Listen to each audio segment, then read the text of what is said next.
Laws define everything: the justice system, the government, the speed limit on the highway. Laws limit us, but also give us freedom.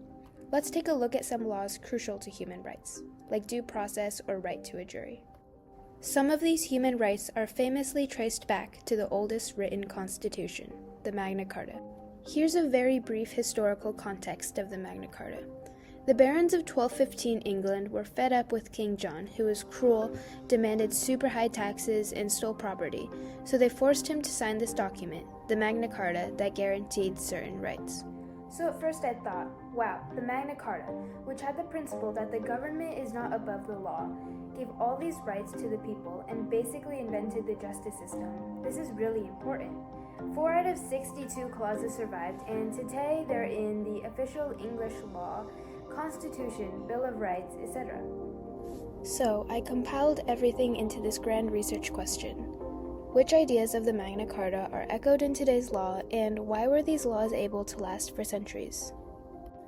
After a very complex and humbling conversation with Shane Barter, a history professor at Soka University, I discovered that a big chunk of what I, and pretty much everyone else on the internet, originally believed was a lot more short-sighted than the truth. An important thing to keep in mind is that history is very, very complicated. It's not just A cause B, it's A cause this and this and this, and that all led up to B. Schools typically simplify history by saying A to B. There's nothing wrong with this because we can't make everything too detailed or complicated, but when you say A to B, it's really not so linear. So when you say that the Magna Carta is where the legal system came from, you can see the Magna Carta in the Bill of Rights, the Constitution. You're jumping from A to B. It's people trying to make sense of the present by looking into the past. People inherit things, but I think when we look back at history, we look for these big moments so we can describe the present based on some, like what we call a teleology, that we tell stories about how a big event or a great man in the past reaches into the present. I think is usually more organic. I actually think that these systems continuing today have more to do with everyday people working hard to make sure they work than they have to do with the direct inheritance. So I guess you could say, laws have values, and people inspired by those values keep pushing it. So there with the Magna Carta, I don't think it was about the people at all. I think this is an example of us looking back and trying to find like the Bill of Rights in the Magna Carta. The Magna Carta was elites wanting to protect their property. The creation of the Magna Carta was not about the people at all. However, the Magna Carta's inspiration allowed people to start fighting for their rights. Later in British history, there's all these fun groups called have you ever heard of the Diggers or the Levellers? They're British agrarian groups who expanded that. They took what the Magna Carta opened the door a bit, and peasant organizations ripped the door open and demanded representation and creation of the lower house. The Diggers are an example of many people fighting for a similar thing, their rights, which help maintain it. So is that the answer to the second part of the question, why are laws able to last for centuries? Micro levels of many people fighting for a similar thing?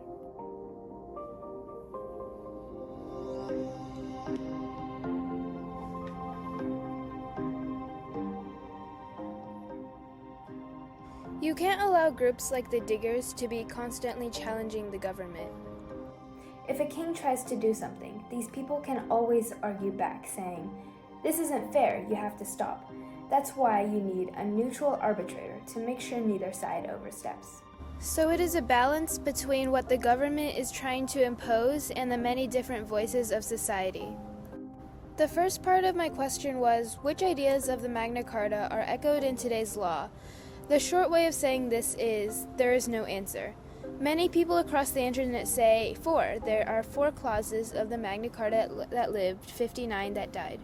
My understanding is that some were very particular and like times change and they're less relevant, but others ended up being changed because they kind of created better versions, right? So I think the 4 have mutated and changed, and the other 59 have also taken on new forms or inspired other things. So I think it's a bit more fluid. The law's effects are felt by a nation, and some clauses have more direct effects than others.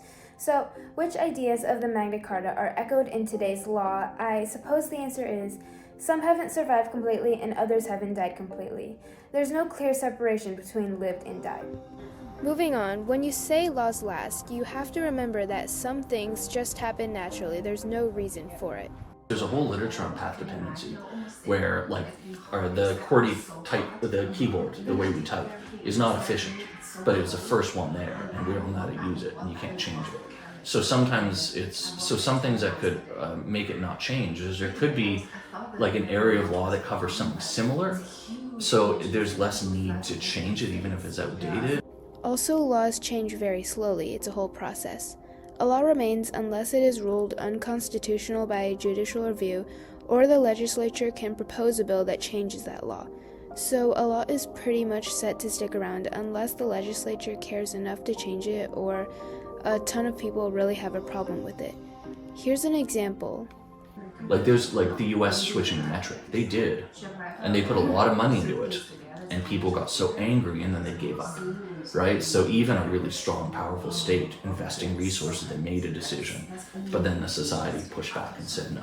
It's an interplay between state resolve and capacity and societal organization resolve, where a lawmaker will do a law that they see as unpopular for the moment, but they think it would be better off long term. The US economy suffers so much by not being metric.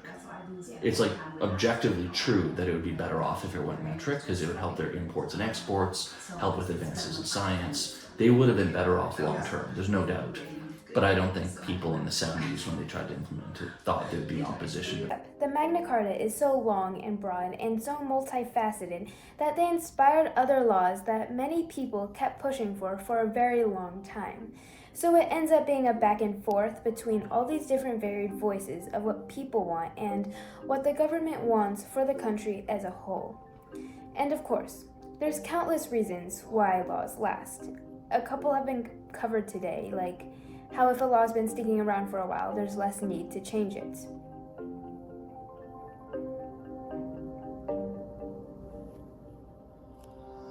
And regarding which laws of the Magna Carta are echoed today, it's really muddled. No clause has survived completely and no clause has died completely. It just depends on how directly affected we feel by that clause. Regardless of how much Westerners glorify or simplify the Magna Carta, because you can find so many charters or constitutions around the world in Europe, China, India very similar to it, it still has very lasting impacts.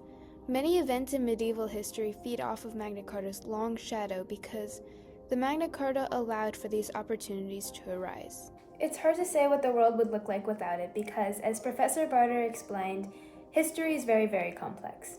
So thank you so much, Professor Barter, for your time in the interview, and thank you for watching.